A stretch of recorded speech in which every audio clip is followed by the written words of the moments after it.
களங்கமின்றி வாழ்வது நல்லது. கர்த்தர் வருகிறார்.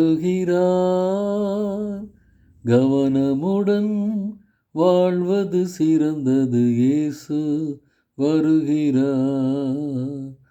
களங்கமின்றி வாழ்வது நல்லது. கர்த்தர் வருகிறார். கவனமுடன் வாழ்வது சிறந்தது. இயேசு வருகிறார். மாரநாதா மாரநாதா வேகம் வாருமே, மாசற்றதும் ஜனத்தை சீக்கிரம் சேருமே.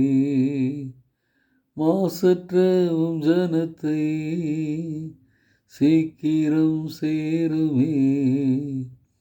களங்கமின்றி வாழ்வது நல்லது. கர்த்தர் வருகிறார். கவனமுடன் வாழ்வது சிறந்தது. இயேசு வருகிறார். டியர் ஃப்ரெண்ட்ஸ், அன்பின் வாழ்த்துக்கள். ஆண்டவரும் இரட்சகருமாகிய இயேசு கிறிஸ்துவின் இனிய நாமத்திலே உங்களை வாழ்த்துகிறேன். களங்கமில்லாமல் வாழ்ந்து கர்த்தர் வருகையிலே மகிழ்ச்சியோடு கூட அவரை வரவேற்போம். அப்படிப்பட்ட கிருபைகளை இன்றைக்கு ஆண்டவர் தருவாராக. லூக்கா 18ஆம் அதிகாரத்திலே நாம் தொடர்ந்து தியானித்து கொண்டிருக்கிறோம்.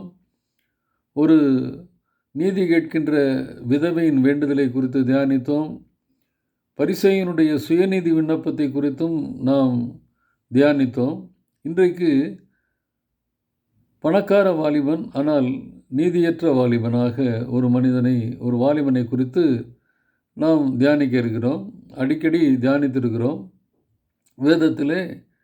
வேத மத போதகர்களிடத்தில் பப்ளிக்கில் கேள்வி கேட்பது யூதர்களுடைய கலாச்சாரம். அதே போல தான் இங்கேயும் லூக்கா 18ஆம் அதிகாரத்தில் 18 வசனத்திலிருந்து வாசிக்கும் பொழுது, அப்பொழுது தலைவன் ஒருவன் அவரை நோக்கி, நல்ல போதகரே, நித்திய ஜீவனை சுதந்திரித்துக் கொள்வதற்கு நான் என்ன செய்ய வேண்டும் என்று கேட்டான். வேத பண்டிதர்கள் இவனுக்கு கொடுக்கப்பட்ட தலைப்பு என்னென்னா, டிஸ்ஹானஸ்ட் யூத் அப்படின்னு சொல்கிறாங்க. வேண்டுதல், அவனுடைய அப்ரோச் எல்லாமே நல்லா தான் இருந்துச்சு. ஆனால் வேதத்தில் பார்த்திங்கன்னா, ஆண்டவராக இயேசு கிறிஸ்து வந்த நிலையை காட்டிலும் மோசமான நிலையில் திரும்பினவன் இவன் ஒருத்தன் தான்.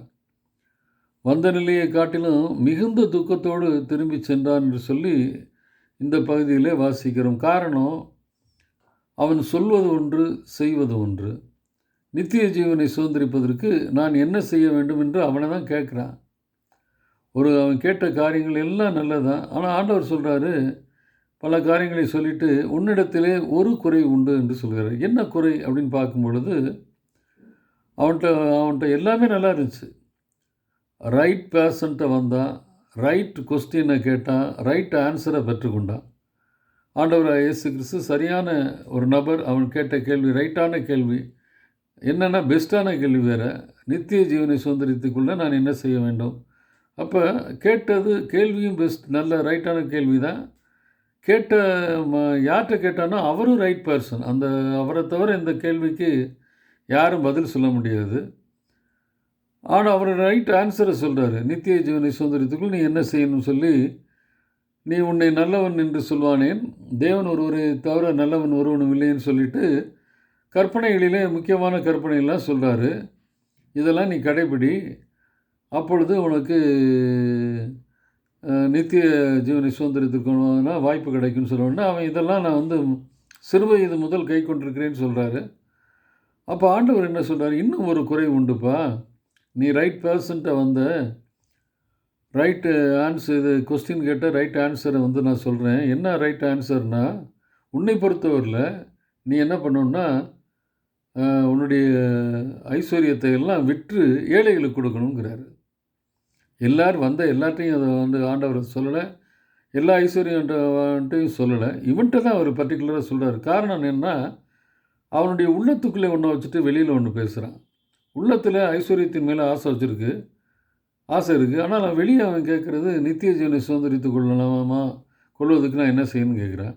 ஆண்டவர் சொல்கிறாரு, நீ உன் சொத்துக்கள் எல்லாம் விற்று ஏழைகளுக்கு கொடுன்னா, அவன் மிகப்பெரிய ஐஸ்வர்யனாக இருந்ததுனால மிகுந்த துக்கத்தோடு போனான்னு சொல்லி பார்க்குறோம்.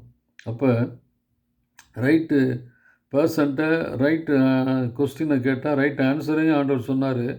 ஆனால் அவன்கிட்ட ஒரு குறை என்னென்னா ராங் டிசிஷன் எடுத்தான். இன்றைக்கி நம்ம சரியான இடத்துக்கு போகிறோம், சரியாக ஆராதிக்கிறோம், சரியான போதனைகளை கேட்குறோம்.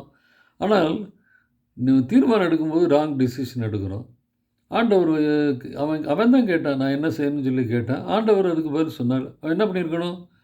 என்ன செய்யணும்னு கேட்டவன் நித்திய ராஜ்யத்தை சொந்தரித்துக் கொள்வது தான் பெஸ்ட்டு முதன்மை இடத்துல இருந்துச்சுன்னா, ஐஸ்வர்யம்லாம் பின்னாலுக்கு தள்ளி அதெல்லாம் தேவையில்லைன்னு சொல்லிட்டு ஆண்டவர் சொன்னதை செஞ்சுருப்பான். ஆனால் அவன் இருதயத்தை ஐஸ்வர்யம்தான் முதலிடத்தில் இருக்குது.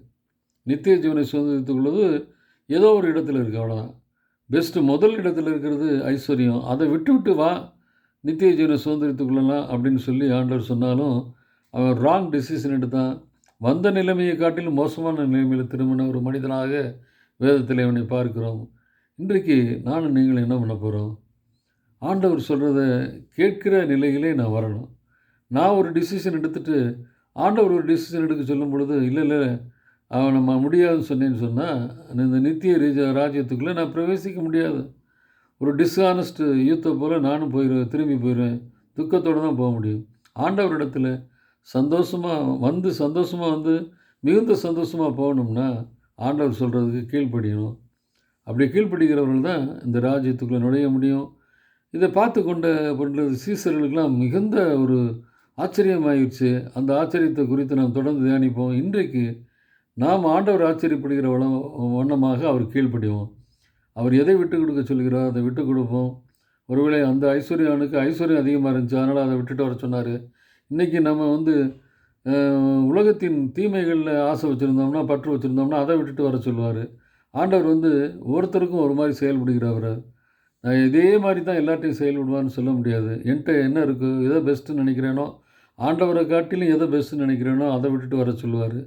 அதை விட்டுட்டு வந்தால் தான் நித்திய ராஜ்யத்துக்குள்ளே போக முடியும். அப்படிப்பட்ட ஒரு ஆயத்தத்தோடு இந்த நாளை துவக்குவோம். ஆண்டவரே, உமக்காக நீர் எதை கேட்டாலும் நான் அதை விட்டு கொடுப்பேன். எனக்கு தேவை உம்மோடு கூட இருப்பது என்பதை நிச்சயம் நம்ம அவர்கிட்ட சொல்லுவோம்னா நம்முடைய வேண்டுதல் கேட்கப்படும். கர்த்தர் அப்படிப்பட்ட கிருபைகளை நமக்கு தருவாராக. ஆமேன்.